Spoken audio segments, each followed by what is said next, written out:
The U.S. Arab Radio Network is proud to offer the Ray Hanania Show with veteran journalist Ray Hanania, the U.S. correspondent for the Arab News newspaper. U.S. Arab Radio broadcasts content Monday through Friday at 8 a.m. on WNZK AM 690 in Detroit, WDMV 700 in Washington, D.C., and simulcast through stations around the country. Programs will rerun from 5 till 6 p.m. Visit us on Facebook at U.S. Arab Radio. And we're also streaming live on Facebook.com/Arab News. And good morning, everybody. This is Ray Hanania here at the Ray Hanania Show on WNZK AM 690 Radio in Detroit and WDMV AM 700 Radio in Washington, D.C. We're broadcasting on the U.S. Arab Radio Network, online at arabradio.us. And also live on Facebook at Arab News, facebook.com/Arab News, to its 5.8 million followers. Hopefully we'll get all 5.8 million this morning, okay? It's Wednesday, June 16th. We're going to be talking about some really interesting topics during this show. On June 16th, the driver of a pickup truck in London, Ontario, Canada, ran down 5 pedestrians, killing 4 of them. And he was only 20 years old. He chose his victims because they were Muslim, according to the police.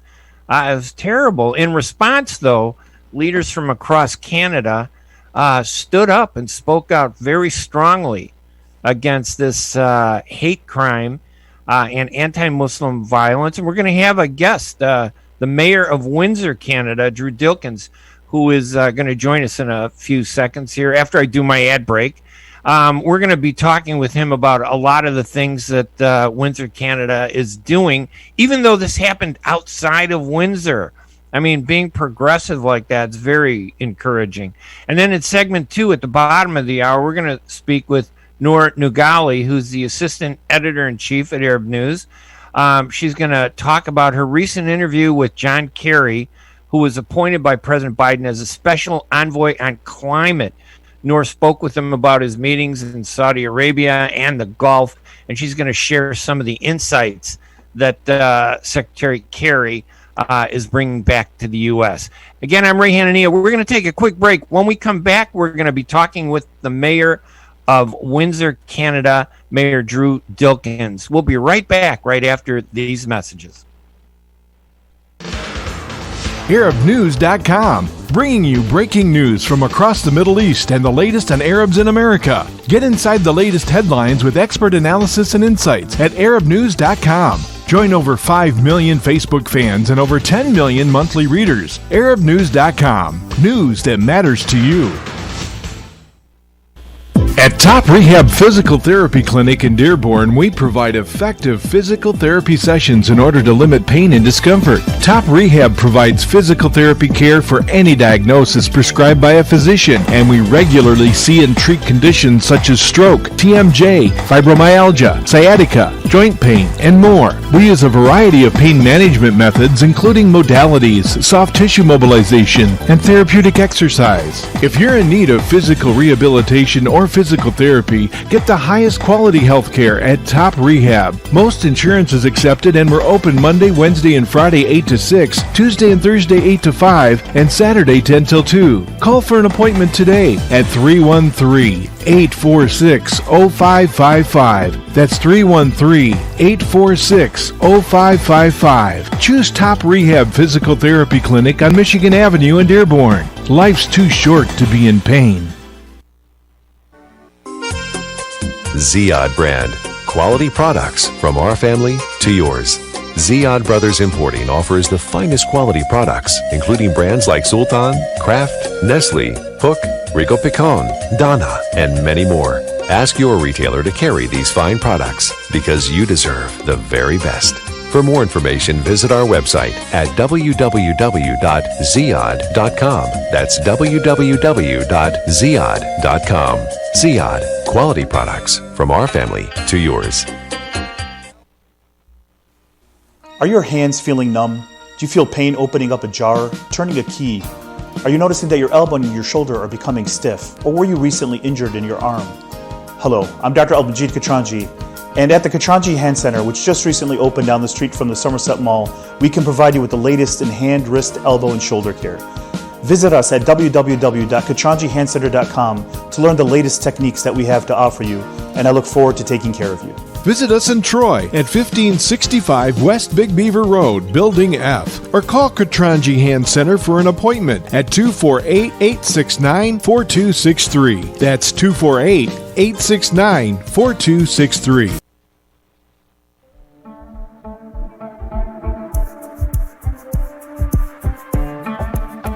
The U.S. Arab Radio Network is proud to offer the Ray Hanania Show with veteran journalist Ray Hanania, the U.S. correspondent for the Arab News newspaper. U.S. Arab Radio broadcasts content Monday through Friday at 8 a.m. on WNZK AM 690 in Detroit, WDMV 700 in Washington, D.C., and simulcast through stations around the country.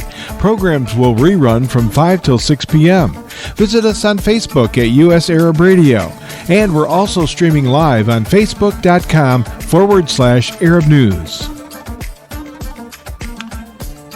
And we're joined this morning by the Mayor of Windsor, Canada, Mayor Drew Dilkens. Mayor Dilkens, thank you so much for joining us to talk about this terrible event. I really appreciate you taking the time to talk to the Arab and the Muslim community about how much Windsor has been doing in response to what happened. Actually, I think it was like about 150, 200 miles northeast of your city in London. But just the response was very moving, I think. Welcome to the show, Mayor. Yeah, thanks for having me today, Ray. No, it's really sad. I just want to identify the victim, Salman Afzal. He's 46. He's a physiotherapist who worked in long-term care. His wife, Medina Salman, 44. She was a doctoral student in civil engineering. Their daughter, Yumna, 15. And his mother, Talat Afzal, 74. And I understand that the little boy, 9 years old, Fayez, is now orphaned and, tragically is in a hospital. It's not the first time we've seen hate crimes like this, but this didn't happen in Windsor, and yet you and others felt something needed to be done. Tell me, what your thinking was, and what did Windsor do? Yeah, it is just one of those events, Ray, that I think feels so inhuman. And it also is just something that rocks you deep to your core. If you're a parent and you have children, and recognizing that this young 9-year-old innocent boy is now, like you say, orphaned, I think it just impacts any parent, any human to their core. And of course, the closer it is to home, the more real it seems. And so in my comments to our Muslim community at one of the duas that they held, I basically said, we all know this could have happened here. And that's why it feels so real, because this was so indiscriminate. It was so, you think of any community anywhere in the world where after dinner, a family will go out for a walk. That could be anywhere. And so you realize when it's so close to you, just up the highway, that it could have happened here, and families out here walk. And of course, the reason why it happened, the alleged reason, according to police, it was actually racially motivated, someone who was trying to wipe out Muslims, and was successful in 4 out of 5. But that bright light that will survive, that young Fayez, he may be orphaned, from his parents, but he now has an entire nation that will support him and love him and make sure that he's taken care of. It was very inspiring to see Canada come together like that. Of course, we love Windsor. Okay, Windsor is Canada. The rest of Canada is just wilderness, as far as I'm concerned. I had some relatives in Detroit, and half of them were always in Windsor, and it was just fun always visiting over there. But the Windsor community, it does kind of, I don't want to say courage, but it's responsible to do what you're doing. You don't always see politicians do that, because it's almost like they're taking responsibility, like, hey, that didn't happen in our city. Let's stay away from it. It didn't happen in Windsor, and yet you felt strongly that, we need to speak out. I understand you visited mosques, you talked, and then all communities, the Jewish, Christian, Muslim communities, letting them know that you stand up to support them and didn't matter who the victims were, we wouldn't tolerate anything like this. Yeah, it's just something that is so wrong and so, it's just on every front, no matter which way you examine this, it is wrong. It is no one can be tolerant of this. No one can sort of look aside and just carry on with their day. You need to pause. You need to reflect on what happened here, and make sure that we are, the message I tried to convey was to make sure that as a community, we are educating one another, that we all have a responsibility to the greater good of society, to understand different religions, to understand different cultures. And it doesn't mean you have to buy into different religions, or you have to, hang out at a community center that's, designed for people of a different culture. It doesn't mean any of that, but it means we coexist here. And in the city of Windsor, we're one of the most diverse communities in Canada. And that is actually what makes us stronger.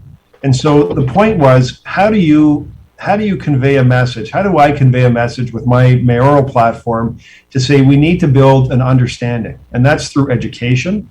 That's through asking questions. That's through, if you go to a mosque, I've heard people say, at a mosque, it's just an example of how women are second-class citizens because they have to go on a different floor from the men and a different door. And, but I said, when I heard that, I said, well, did you ever ask why? Did you ever ask a woman at a mosque whether they feel like they're second-class citizens, right? Have you understood what it means that they're doing? And the answer was no. And so that's the type of thing, when you see something that you don't understand, that makes you curious, don't bury that feeling and somehow harbor that some sort of resentment against an entire group of people. Ask why. And through that understanding, then maybe you develop an appreciation and, more importantly, a respect. And the respect is what allows us to live harmoniously together, as a diverse community. And you're correct. I mean, there are all kinds of stereotypes about Muslims, but also about Jews and Christians, different aspects of the Jewish religion, the Christian religion, the Muslim religion, that women are separate from men for a lot of reasons that have to do with their wanting to feel secure and respected and protected. It's a custom. It's part of the religion. But sometimes that gets turned into other things that become the basis for things that we just saw a couple weeks ago, which is terrible. I understand you did go to the Windsor Mosque. Tell us a little bit about, first of all, your visit there, and then also give us a little background, if you don't mind, about how many Arabs, Muslims, Jews, Christians, what's the city like in Windsor, Canada, for the people in Detroit who aspire to be as good as Windsor, who are listening, but all across the country. Windsor is a very diverse city and very welcoming. Give us a little picture of Windsor. Yeah, I can go back 30 years ago when I graduated from high school, and there were 98% white faces like mine and 2% other faces. If you went back to that same high school today, the number would probably be 90% non-white faces and 10% white faces. That really is just an example of how the community has changed in terms of its diversity makeup. And so we, as a country, certainly as a city, have been very, very welcoming to immigrants. I think of just a few years ago where, our country accepted over 25,000 Syrian refugees. We had over 1,000 come down just to our community alone. In fact, I live next door to one of those people. And so it's when you start understanding the story, it really humanizes the trials, tribulations, and the struggles that some people have gone through to come to a country like ours, and to have a better life and to accomplish the same goals that I think all of us have, is to, improve our own life, to raise our children peacefully, to set them on a path for success, and then be able to enjoy, the golden years with, some activity and a good circle of friends, in a safe way, of course. And so there are so many stories, but, in terms of our community, Muslims in our community make up about 5% of the total population, but that's growing each and every day. And, I can't break down every religion, but I can tell you every religion is represented. And the best part of it, they're not shy to represent their culture. When they come to Canada, they don't just throw the clothing that they would wear in their home country in the garbage. And you know, it's worn proudly on the streets, in the malls, in the grocery stores. And it really is just a unique place to live. And I've seen it in my own kids who are in the high school and one's in early university. Just the total change. It's just normal now. Like the evolution is happening and the integration is happening. And those barriers that may have once existed 30 years ago are already being broken, which is fantastic. It's this melting pot, this we call it the fabric of society. Everyone's woven into this fabric in Canada. It's on proud display. It's on proud display here, and our community is just richer because of it. And I know that diversity and understanding diversity and the richness of everybody, when everybody respects people, actually strips the stereotypes away from acts of violence, so that you see somebody commit an act of violence and we don't stereotype them and say, oh, that's an Arab act of violence. No, it's an act of violence by a criminal. We don't stereotype the person who committed this terrible act. And we try to stay away from it. And doing so, I think, protects the entire community and separates bad people from good people. I heard you gave a very inspiring speech at the Windsor Mosque, and it was very welcomed by everybody there. It sounds like you'd been to the mosque several times. Am I correct? Many times. And have a great relationship with the community. Reach out to them frequently, try and include that community and all of the communities in the activities that we do to make sure that they feel welcome, to make sure that they know that their opinion and their voice is important to me. And of course, when things like this happen, to be there for them, to say, listen, I have your back. I support this. I'm going to stand up and be with you at this particular time, because I know how much something like this hurts. And I know there's a bill. We only got a few more minutes, and I know that your time is really tight, Mayor, and I really appreciate you taking the time to join us to talk to everybody in our audience. It's one of the few Arab radio programs in the country. There are only a couple. One day we're going to have a 24/7 radio show. I don't know if you know Layla Al Husseini. She's working really hard in Detroit to make this happen. But you being here helps us move forward that way and to provide information to everybody. There's a bill in Quebec, I understand, called Bill 21 that would ban the wearing of religious symbols at the workplace for people in different categories. Do you have a feeling about that, or have you looked at that bill, or are you familiar with it? Or I'm not really familiar with it. I mean, I know what I read in the national newspaper, and I know it's so highly political that it's almost like it's not about doing the right thing. It's about winning the battle because someone put forward a bill, and I would say that does not reflect on the feelings that the majority of Canadians have. Certainly not in my community. That there are efforts and attempts to do different things, and Quebec sort of leads the way in that kind of I don't know how to just quite describe it, but Quebec's a unique province, and it's a great province, but they don't always make great decisions. And putting something like this forward, I think it only serves to create disharmony in a community, and that's probably the last thing as a politician. That's probably the last thing that any of us should aspire to do, is to create disharmony amongst our populations. And it is a proposal. Doesn't mean it's actually going to get passed, obviously. With this, and just because the system in Canada is so different from where I've covered politics for years in the U.S., but that would be just in Quebec, or would that? Do you know if the bill is supposed to cover the whole country of Canada? Yeah, it would just be provincial to that one province. Okay, so all right. We can limit it then if we can. Yeah, and I understand. I understand that you also have a new strategy that maybe you can talk a little bit about before we let you go, about Windsor City Council adopting a program to build stronger ties between Windsor and Detroit, which is right across the river over there, and it's called Windsor Works. Can you talk about that a little bit before we let you go? Yeah, thanks for bringing that up, Ray. I'm really excited about this. And we have spent 6 months preparing this Windsor Works economic development strategy, and it really speaks to where do we want to be as a community. And as we come out of the pandemic, the question is, how do we build back better and stronger and make sure that we're more resilient? And for so long, our city, because we're in a different country, in a different province than, of course, Michigan and the United States, we have looked up the road to the 401 and said, okay, we need to find a way to integrate in Toronto and London and try and fit in that mix, 4 hours away, that oftentimes we have not looked what's going on 2 miles away across the border in Detroit with enough emphasis. And so what we learned is through, our Amazon HQ2 bid with the city of Detroit and Dan Gilbert, that we have great possibilities as a region, that Canada, Ontario, and Windsor have a skill set and a strength, and there are some differences from the United States, Michigan, and Detroit.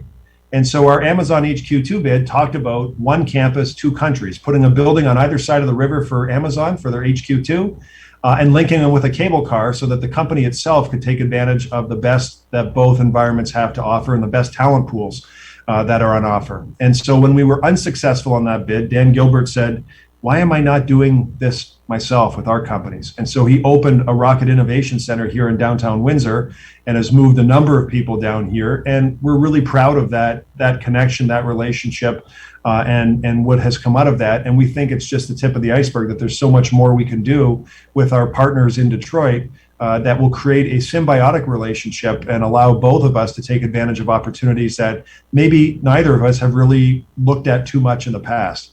And so you've got a great mayor over there, and Mayor Duggan, and a great partner that we have in the city of Windsor. We want to connect and deepen those relationships on all levels and find a pathway to provide opportunities for business people to create jobs, which will benefit folks in the city of Detroit and the city of Windsor.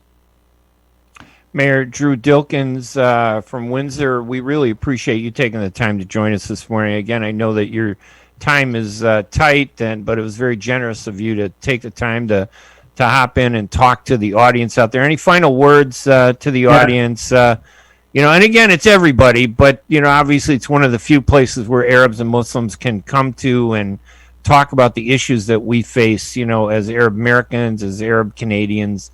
Any final thoughts you want to say to them? Yeah, thanks for that opportunity. And let me just say that I know that the border closure for the better part of 15 months here has been very difficult on all families. And in our community, we have a lot of Arabic people who may have applied for immigration status in the United States and Canada. And if they get into Canada, they come down to this community because they're so close to family on the other side of the border. And those families have been separated.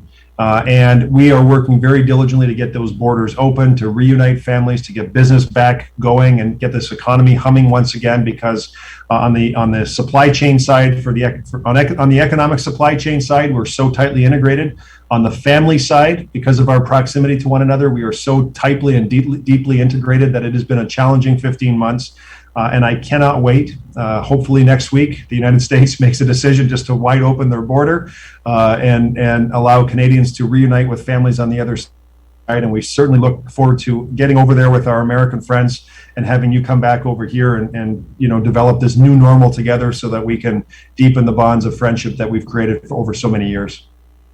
And I can't stop myself from asking, though, because I've been a reporter so long. How were you hit very hard by the pandemic? Was Windsor slammed, or did you survive it better than other communities? Or what was the pandemic like to the people in Windsor? Yeah, we had our waves. There's no doubt we had our waves, and the lockdowns here have been difficult on families, certainly very difficult for businesses. When we looked over across the river in Detroit, we knew that it was, the impact was much. It was a much more harsh situation over there. And for us, every day, about 1,200 people, healthcare professionals who live in Windsor, cross the border to work in Detroit.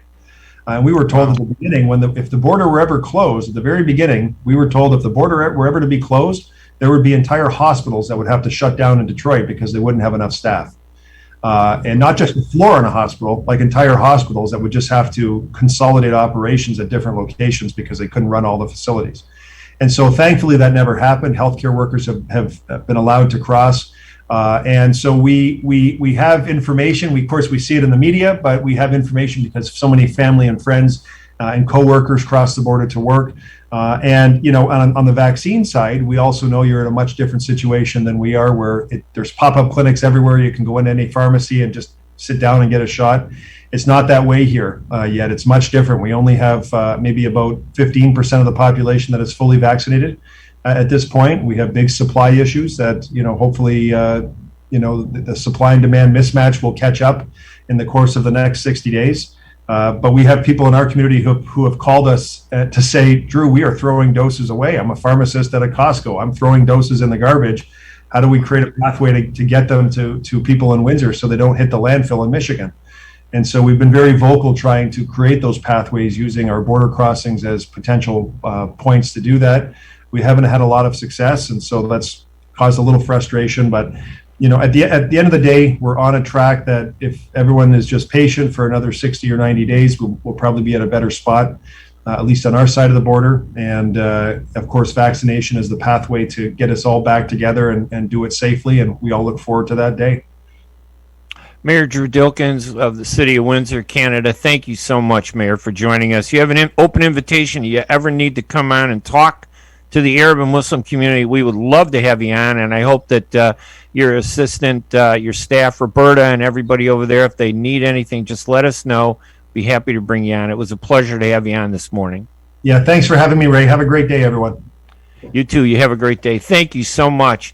That was the Mayor of Windsor, Canada, Mayor Drew Dilkens, who joined us to talk about the issue of this terrible tragedy that took place about 200 miles northeast of Windsor in London, Canada, in Quebec, where a whole family, 5 Muslims, I think they were Pakistani, but a 20-year-old drove a truck and hit them, killing 4. There's a little boy, 9 years old, that's in a hospital recovering. Just a terrible tragedy. But Windsor, even though it was 200 miles away, Windsor stood up and did everything they could to show support and make sure that the community knew that there were people that support them and wanted to make sure that they're doing well. We're going to take a quick break here at the Ray Hanania Show.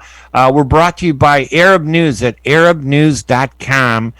Later on, maybe I'll go through some of the headlines at Arab News. There's some things happening all over the world that Arab News covers and you'll want to know about. We're on the U.S. Arab Radio Network, broadcasting live on WNZK AM 690 in Greater Detroit and WDMV AM 700 in Greater Washington, D.C. We're streaming live on Facebook at facebook.com/Arab News. We want to say hi to everybody on Facebook at Arab News who are watching and listening to this program and commenting there. We really do appreciate it. And, of course, we're broadcasting live on the U.S. Arab Radio Network's online stream at arabradio.us. I'm Ray Hanania. We're going to take a break, and we'll be right back right after these messages with our next guest, Noor Nugali, Assistant Editor-in-Chief of the Arab News. She's going to talk about an interview she did with John Kerry, the special appointee by President Biden as Special Envoy on climate.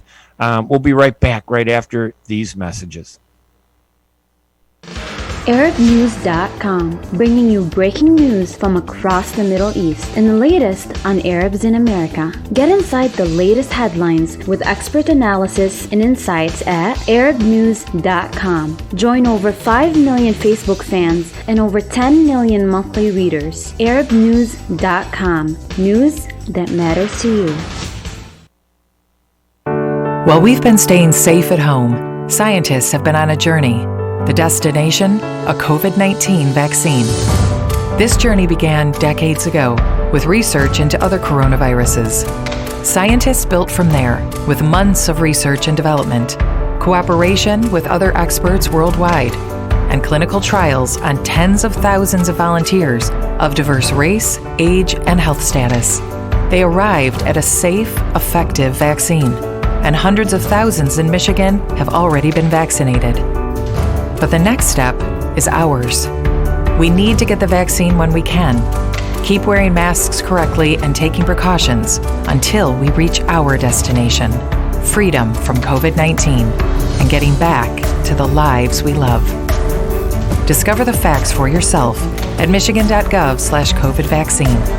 A message from the Michigan Department of Health and Human Services. Life is a nonprofit charity that's provided humanitarian aid and development to people and communities for over 25 years, regardless of race, color, religion, or cultural background. When disaster occurs here or around the world, Life for Relief and Development rushes in to provide food, medical aid, and shelter to those in need. Please help improve these efforts. Make your tax-deductible donation to Life now at lifeusa.org or call 248-424-7493. Get ready for an amazing experience at Ishtar Restaurant on 15 Mile Road in Sterling Heights. Enjoy excellent hospitality from owners Ali Al-Baghdadi and Fatty Bonham, serving the best in Mediterranean food. Try Chef Ali Al-Baghdadi's famous shawarma, the best Iraqi grills and food, and the best Arabic and international dishes. Dine in our authentic atmosphere or take out. Call 586-698-2585 or check us out on Facebook. Ishtar Restaurant practices all CDC guidelines and is open every day 11 a.m. to 10 p.m. Have an amazing experience today at Ishtar Restaurant, 3625 15 Mile Road, Sterling Heights.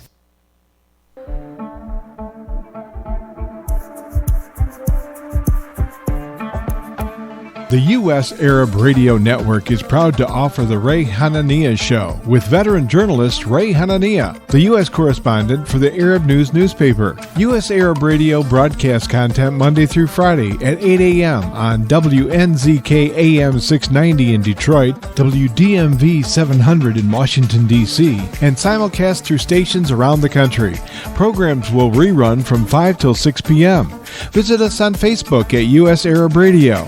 And we're also streaming live on Facebook.com/Arab News.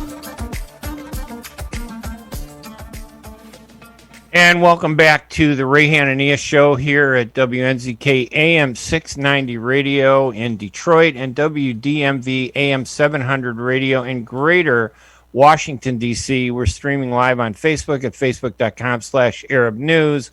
And also on the U.S. Arab Radio Network, run by Layla El Husseini, a pioneer in Arab American and Muslim American journalism at arabradio.us. We appreciate all of the support. This program, by the way, will be rebroadcast at 5 p.m. tonight in Detroit.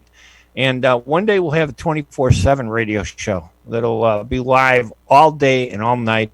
And I just want to respond to somebody that posted on Facebook at Arab News that saying, yeah, it's white people that get blamed for everything. No, that's not true. That white people don't get blamed for everything. People get blamed. Criminals get blamed for everything. Nobody gets blamed because of their race. Nobody gets blamed because of their religion. A lot of times they get targeted because of their race. They get targeted because of their religion.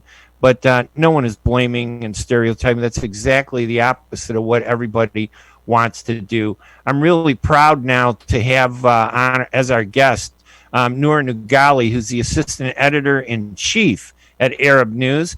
And she's here to talk about her recent interview with John Kerry, who was appointed by President Biden as his special envoy on climate.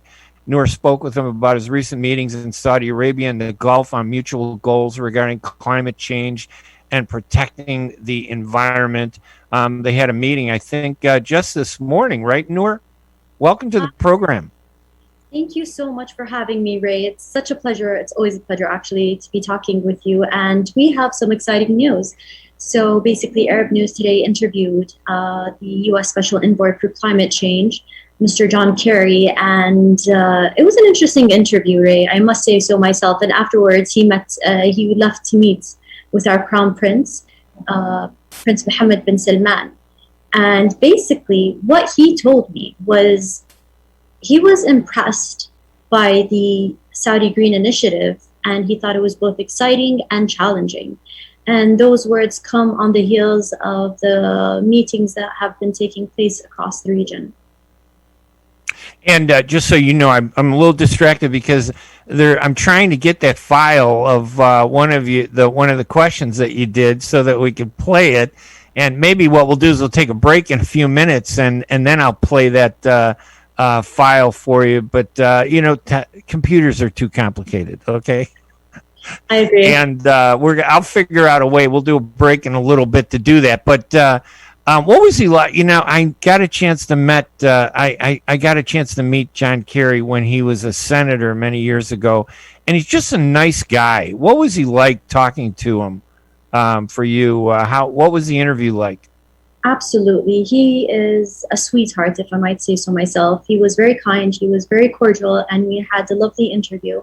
And he didn't have much time, though, and he did give it to Arab News for the interview. And what we spoke about basically was climate change and how the region is participating in that greener kind of going forward. Even though Saudi Arabia is known to be the leading energy country, but it's shifting away to a more greener aspect. That's phenomenal. You know what it looks like? I was able to get this download. Do you want to give it a try? Should we give it a try and see if I can get that up there? Let's see if Let's do that. can do that. Yep. Hang on. I got to go to the directory. Tell us a little, give me an overview of the topics that you talked about with him while I just prepare to get this interview to play. Give us kind of an overview of some of the things you were able to ask him. Obviously, climate change was on top of our lists, but we also had a very important question because, as you know, the previous administration pulled out of the Paris Agreement, and this administration is keen to progress and be a part of that global climate change discussion, even appointing Mr. John Kerry as the Special Envoy. So when I asked him, can we expect every 4 years that the U.S. might change its mind and revert back to, can we depend on the U.S. to be part of that global change kind of partner? And he said, definitely, because private companies are also participating in this discussion. And it's not just about who is in the U.S. administration, but it's more about a focal kind of holistic look to what's happening around the world. All right, let's see. I think I have this queued up. Let's go ahead and see if we can open it. Hang tight, Noor, and everybody out there. Let's play this video clip of Noor interviewing the Special Envoy on Climate, John Kerry, for President Biden. Let's see if that works. Well, we had a good series of meetings that really covered everything possible, I think. And His Royal Highness Prince Abdulaziz pulled together his experts, and we spent a lot of time really going through every aspect of what Saudi Arabia is doing currently and what it can and will do. And I was very impressed by the depth of the analysis and the commitment going forward, which clearly is beginning to grapple in a serious way with this challenge. It's a big challenge, and it's getting more urgent. President Biden is deeply committed to moving forward, and we believe Saudi Arabia can be one of the principal agents of change because Saudi Arabia has such an extraordinary opportunity with solar and green hydrogen. And the possibility is very real. I think what Crown Prince Mohammed bin Salman has put forward as a concept is in fact both challenging and exciting at the same time. And it has the ability to speed up the transition for all of us by providing alternative fuel. I think many people in the world are looking for the hydrogen solution now. And I think out of our meetings has come a commitment to work together to try to accelerate that. So I'm very hopeful. All right, that looked like that work. Noor, I'm going to have to go into IT technology. In addition, actually, I want to thank Jad, our co-producer with Max, for getting me that and making sure it ran smoothly. It was a very clip. What was he basically saying? I mean, that how impressing upon us how important climate is. I mean, people take it for granted, I guess, sometimes, right? Definitely. So he met with a number of officials, and he specifically mentioned Prince Abdulaziz bin Salman, who is the energy minister of Saudi Arabia. And what they did together was have a series of talks. And it seems like it went really well because he emphasized on that point and discussing it with different analyses and how they can be more greener. I do have to go back and mention that one of the aims of Saudi Green Initiative is to cut carbon dioxide emissions in the region by 60% rate. And they need to do this. Yes, this is not an easy number. And what they're trying to do is use renewables to produce 50% of the kingdom's energy by 2030. This is no easy feat by far, if I do say so myself, but it is something that the kingdom is striving to do. And I think it might happen because the country is serious about going forward and to become more greener. Yeah, and is it, I mean, when people think about the Middle East, so now I'm in Chicago and the United States, and when I think about climate pollution and all that stuff together, I'm thinking of Los Angeles, which is in a bubble of fog and smog and all kinds of problems. I don't see that is there a problem with, climate issues? I mean, do people in the Gulf and Saudi Arabia, do they sense and feel this issue also the way we do? I mean, we take it for granted it's just us, but it's everybody. I think smog is an issue and fog is an issue that all countries with highly populated cities do go through. And this is the normal. And the world is trying to work together to lessen all those, carbon dioxide emissions and all of that. But let me take a look from the window, and all I see is a bit of dust right now, but not much smog and fog. But we're good. We're good for the time being. But we don't know how long we will be good for in the future and for our future generations, future younger generation. And that's why global climate change is really important, that we work together to have a better future for our younger generation.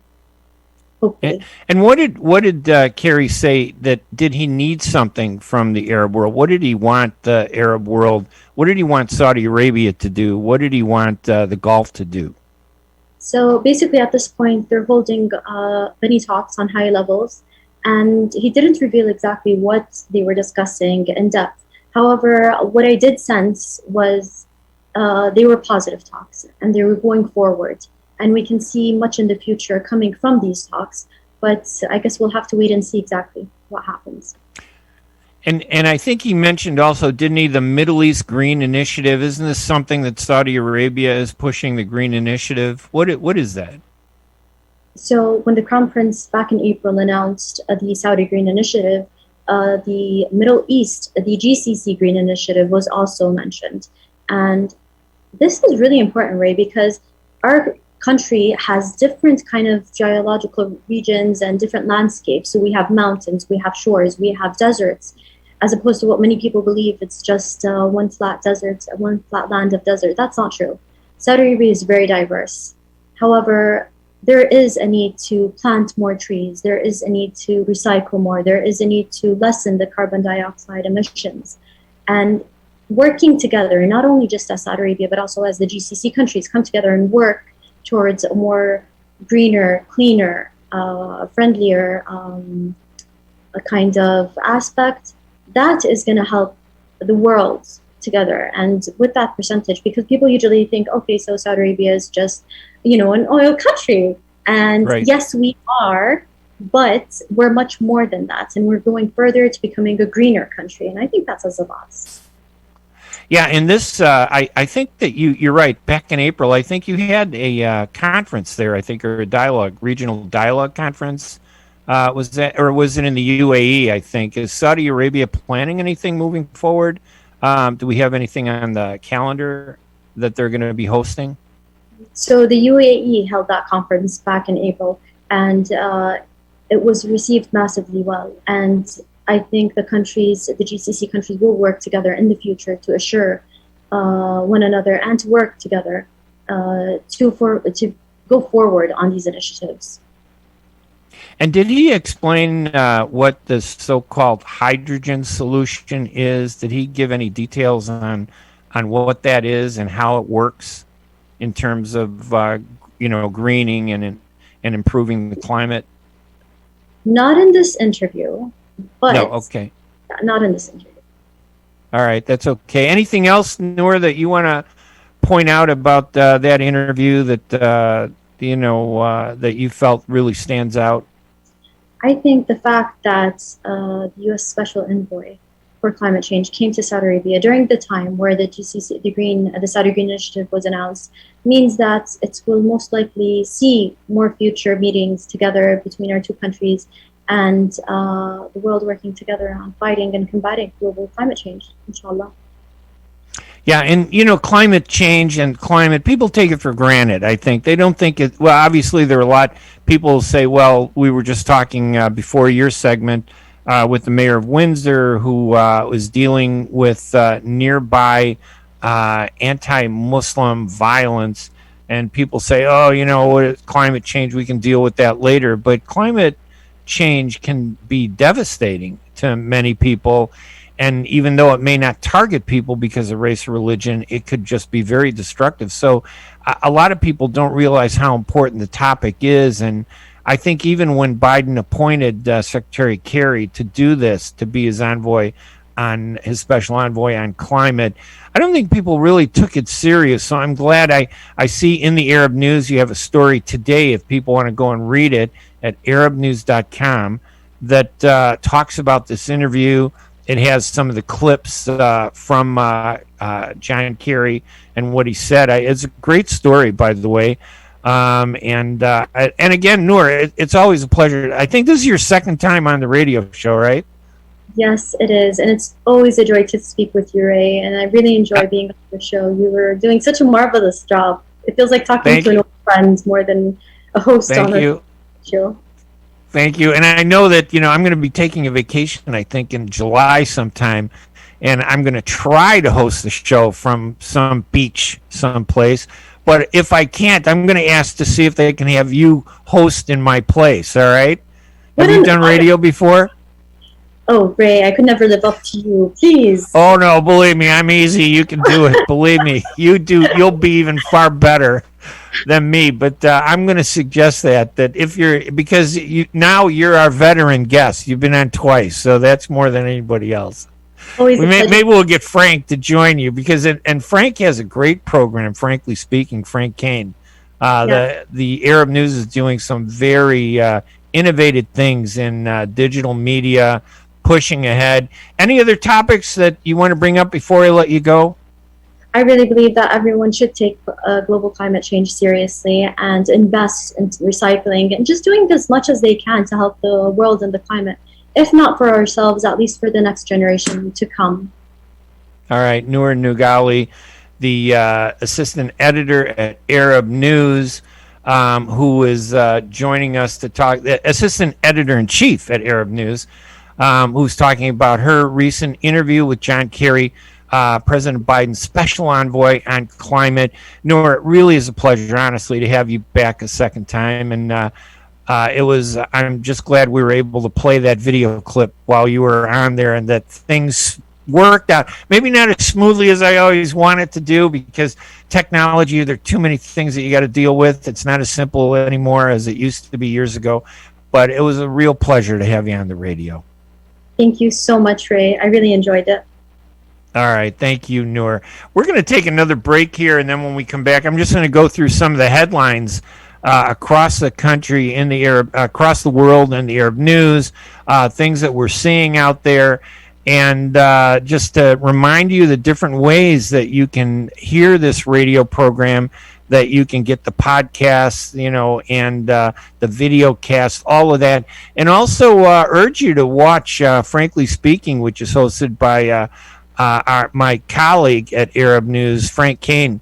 Just a phenomenal veteran journalist. I still think I'm older than him, and I've been in journalism longer than him. But, he's very challenging for me. He's just a great, smooth operator when he's in front of that mic. I got to figure that out. I think radio is a little more free than doing the TV stuff, even though we do a video broadcast. All right, listen, let's take a quick break, and when we come back, we'll talk about some of the headlines that are in the news as we finish out the program. Thank you, everybody. We'll be right back right after these messages. ArabNews.com, bringing you breaking news from across the Middle East and the latest on Arabs in America. Get inside the latest headlines with expert analysis and insights at ArabNews.com. Join over 5 million Facebook fans and over 10 million monthly readers. ArabNews.com. News that matters to you. Enjoy the first Syrian-style cuisine in Michigan. At Damas Cuisine and Catering, you'll find a wide selection of Syrian foods and sweets in our menu, like frikeh, hoisin, grape leaves with steak, mashawi platter, hot mahashi, char-grilled kebab, shawarma, and much more. Get super fast delivery from Damas Cuisine and Catering right to your door. Order online at damascuisine.com/menu and track your order live. Damas Cuisine and Catering, 28841 Orchard Lake Road in Farmington Hills. Call 248-987-4985. Are you going to start a restaurant or a grocery store soon? Do you need floor plans and designs? Call Najee Abood at 734-744-9796. Do you want to buy kitchen and restaurant equipment at discount prices? Call Najee Abood now, 734-744-9796. New Concept Products and Design, the trademark of kitchen equipment. 5% discount on all purchases of $75,000 or more. New Concept Products and Design, new location, 31185 Schoolcraft in Livonia. Learn more at www.newconceptproducts.com. Call Najee Abood, 734-744-9796. When it comes to reproductive medicine, IVF Michigan Fertility Centers are the recognized leaders. With locations in Bloomfield Hills and 5 other cities in Michigan and Ohio, IVF has experts in all aspects of the field. As a founding member of IVF Michigan Fertility Centers, Dr. Nicholas Shama is one of the leading reproductive endocrinologists in Michigan and Ohio. Dr. Shama has performed over 10,000 IVF cases and has helped thousands of couples fulfill their dreams of parenthood. American board certified in both obstetrics and gynecology and reproductive endocrinology and infertility, Dr. Nicholas Shama is a very caring, compassionate, expert physician that understands not only the medical but also the emotional toil of infertility on his patients. When it's time, get personalized care from Dr. Nicholas Shama at IVF Michigan Fertility Centers in Michigan and Ohio. Call toll-free 855-952-9600, 855-952-9600.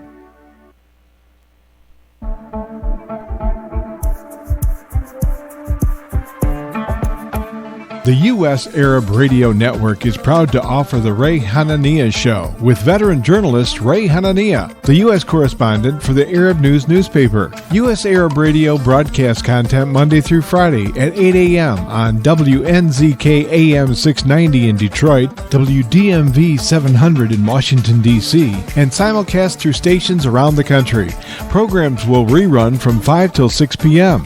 Visit us on Facebook at U.S. Arab Radio, and we're also streaming live on Facebook.com/Arab News. And welcome back to the Ray Hanania Show. It is Wednesday, June 16th. Now, our show is here every Wednesday morning, 8 a.m. Eastern Time. I believe that's 3 p.m. in Saudi Arabia.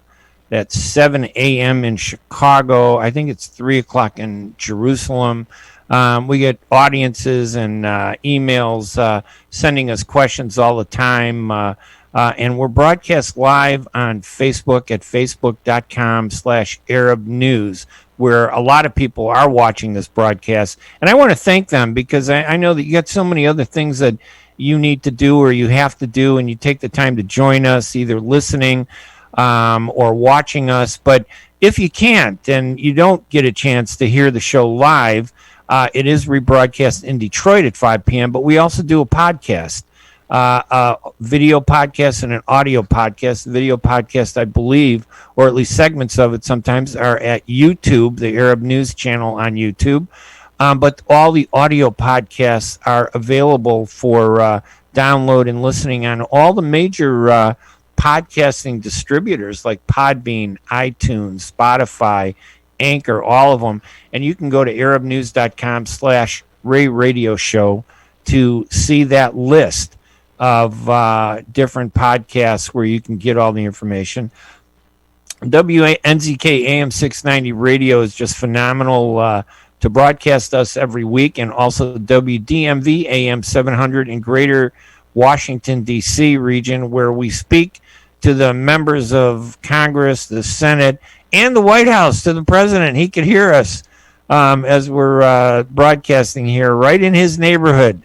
So this is an important thing for Arab Americans. We need to do a better job of communicating as Arab Americans to get our views out, and radio is a very powerful way to do that.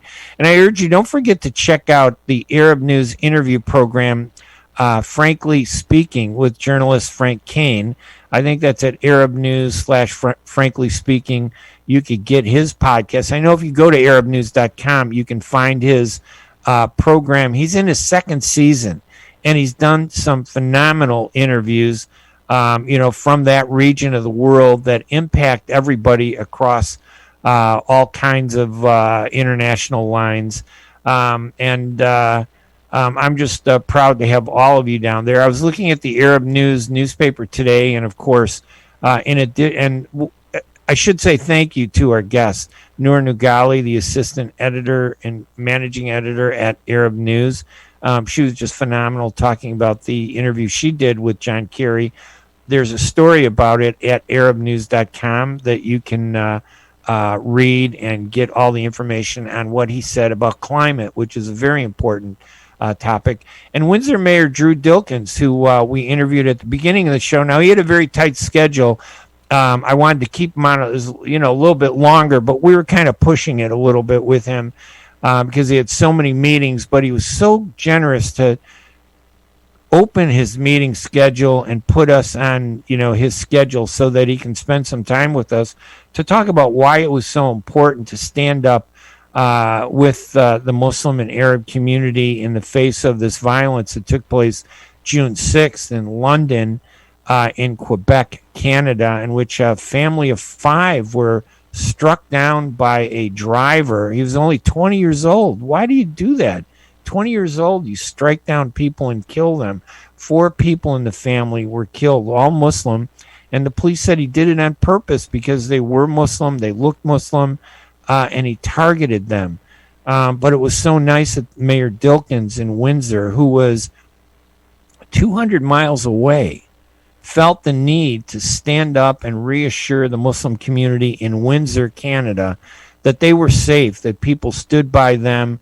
Jews, Christians, and Muslims, we all stand together, regardless of the color of your skin, black, white, brown, yellow, or olive, as I am Arab. Everybody in his eyes are the same. We don't blame a race for the actions of a criminal. This 20-year-old, he wasn't reflective of whether he was white or whatever he was.